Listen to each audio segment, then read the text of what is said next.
Magandang araw mga kaibigan. Pag-usapan naman natin ngayon ang kongresista ng 2nd District of Misamis Oriental na pumirma sa impeachment case laban kay VP Sara Duterte. Ito. Sa interview ng media sa kanya, sinabi niya na kahit pumirma siya sa impeachment, kaibigan pa rin daw niya sina VP Sara at dating Pangulong Rodrigo Roa Duterte. Okay? Sige, pakinggan natin ang pahayag nito at bigyan natin ng reaksyon. They're good friends, they're from Mindanao. No? Yan They're good friends, they're from Mindanao. Si Bill Tongkoy, si former President Rodrigo Duterte. Kami po ni Vice President, we will always be friends. After the impeachment, successful impeachment or not, I will still consider her a friend. Hindi yung pwede mo umantala sa impeachment.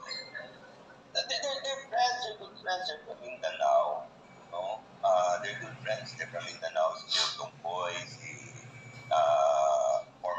former President Rodrigo Duterte.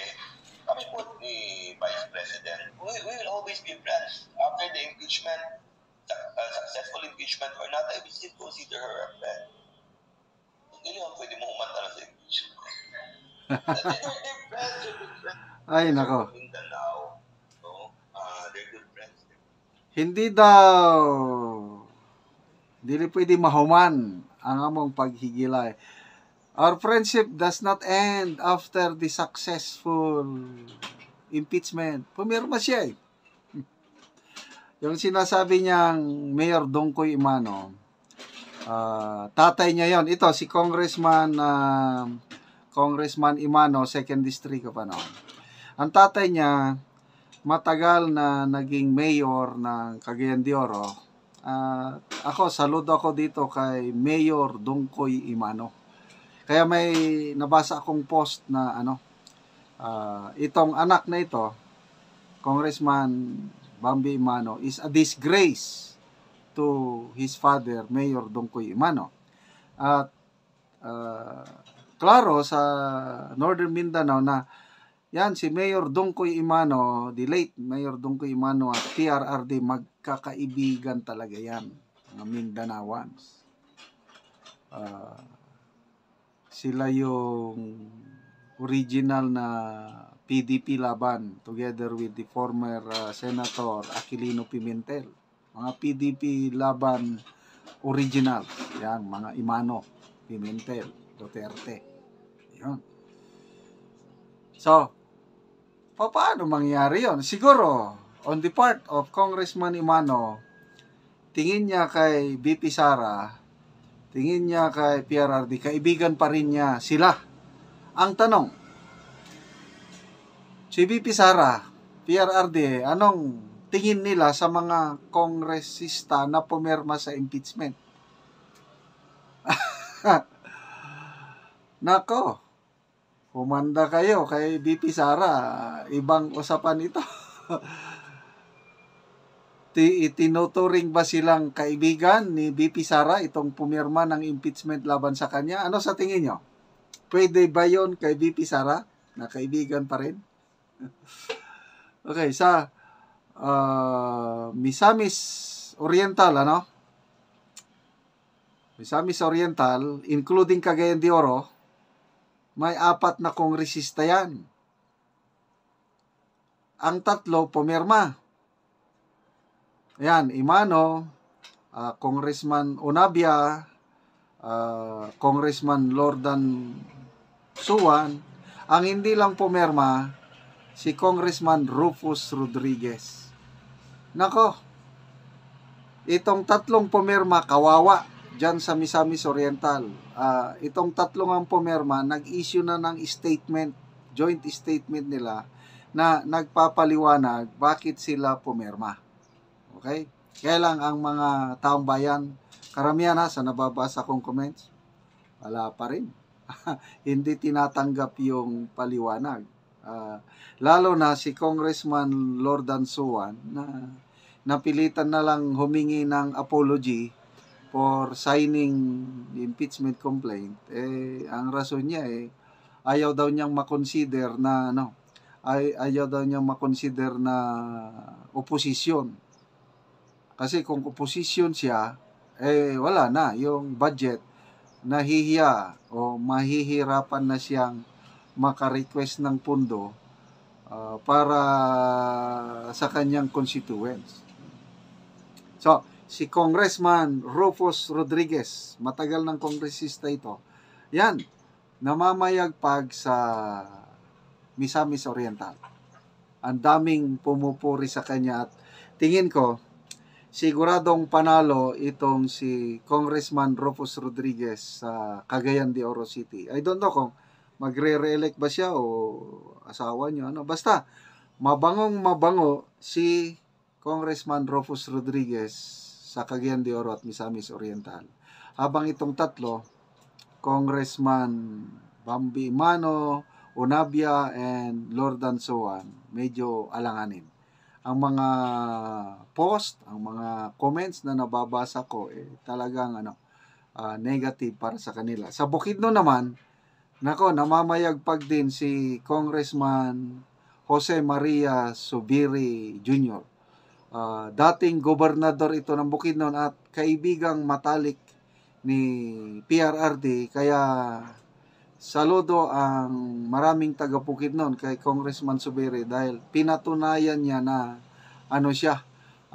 tunay ang pakikipagkaibigan niya sa mga Duterte. Kaya siya lang, si Congressman Subiri lang ang hindi pumirma na kongresista sa Bukidnon. Yung tatlong kasama niya sa apat kasi na distrito ang Bukidnon, ang tatlo pumirma lahat. So, ayun. So, isa pa, yung Dinagat Island na kongresista, Congressman Ecleo, yung viral ngayon na nag-walk out, itinapon ang microphone at sinigawan ng sign pa more. Yan ang mga kongresista na mga viral ngayon. Okay, mga kaibigan, salamat sa inyong palaging panonood sa ating channel. May income tayo dahil sa inyo at natutulungan natin ang tribong Talaandig sa Bukidnon. Namimigay tayo ng libreng yero at pako para ma-repair ang kanilang sira-sirang bahay or makapagpatayo ng bagong bahay ang mga walang bahay. Namimigay din tayo ng livelihood assistance, nagpapatanim ng lakatan na saging para pag namunga itong saging na ito, yun na, meron na silang steady source of livelihood. Okay, salamat sa inyong panonood, lalo na sa mga hindi nag-skip ng ads. Panoorin nyo ang video na ito. Dini nami sa balay ni nanay, akong tanawon kay atop na sila. O makita sila sa video nga naagani si tatay nagatindog. Tatay, mayong buntag tatay. Buntag. Oo, muna na imong balay tay. Muna ni. Oo, kuha na nagkuhan. Forma naman og atop. Oo. So natagaan na ka tatay og gero. Na. Oh, so muna na siya. Muna siya. Oh. Unsa man ang imong ikasulti tatay nga natagaan naman ka og gero? Salamat sa Ginoo nga gitagaan ko niya og gero og pako nga di nakabalay ko. Nga kini ako mga anak may naghigo sa among balay kay di kayog balay. Di nakakakayag balay tay. Na. Oh, so ang nagliyok sa imong balay, nagtabang ang akong mga anak. Ang imong mga anak. Oo. Pila naman dai tayo mong edad? Mga 70 na. Si Tinta na. Oh, dili na gid nimo makaya nga mag Oo. Oo. Pila ka buok imong kwantay imong anak? Napulo. So tanan na nakapamilya. Wala pa napaisa. Napaisa. Oo. Oo.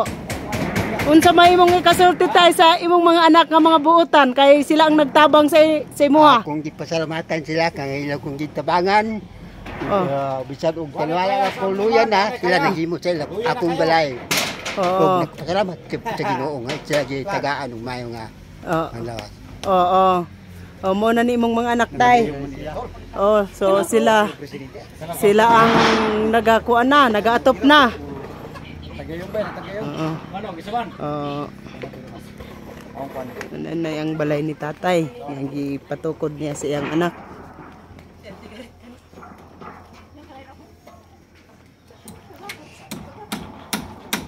So, kuya, ikaw ang nagtabang kang tatay. Oh, kitabangan ako si Papa kay wala may kaya ani. Wanay kaya niya. Karang ako mga kobar, ako ng mga bayaw. Imong mga bayaw. Among kabangan sa tiulang kay Loy pod kayo. Oo. Amon yung balay aron. Ay, di na gid sila ulanan. Di na sila ulanan. So dako gid among pagpasalamat pod nga nataga namong aman. Oo. Kay kini nga balay sa among aman, kun matigom mi dire. Sa isinta mi kabuk apil sa mga apo. Sa isinta ka mo kapil sa mga apo. Sa isinta mi kabuk unya gamay ang balay. So dako gid among pagpasalamat nga dako na gid karon. Oo. Ang balay sa among amahan. So dako gyud nga salamat sa Ginoo lang nga sa mga panalangin pod nga nakaabot diri sa among papa ug mama. Natubangan gyud ang ilang balay. Natubangan og biro, pako sa para sa mga una na nga sen nga mga daan na kayo. Sumo na lang sila mga kayo ngayon kon wala man gyud ang yatag ni katabang sila nga sila magduruman. So sila na lang magdugang sa Iyerog Pako. Kaya dako man yang balay kay mas mayo gyud na dako ang balay sa among mama, papa ug mama kay dagan man po ni nga kuan. Yang anak. Dagan ni ang mga anak apo. Oo. Kay sinta mi kabuk. Sige. Sa mga apo. So, salamat gid kayo sa nagatanong. Sa YouTube. Sa gamit sa Ginoo nga tao nga makatabang sa among ama. Salamat gid kayo. Sige tay, salamat tay. Oo, sugatop na gyud ka tay, wala na itulo. Wala na kayo, bago na. Bago ng balay.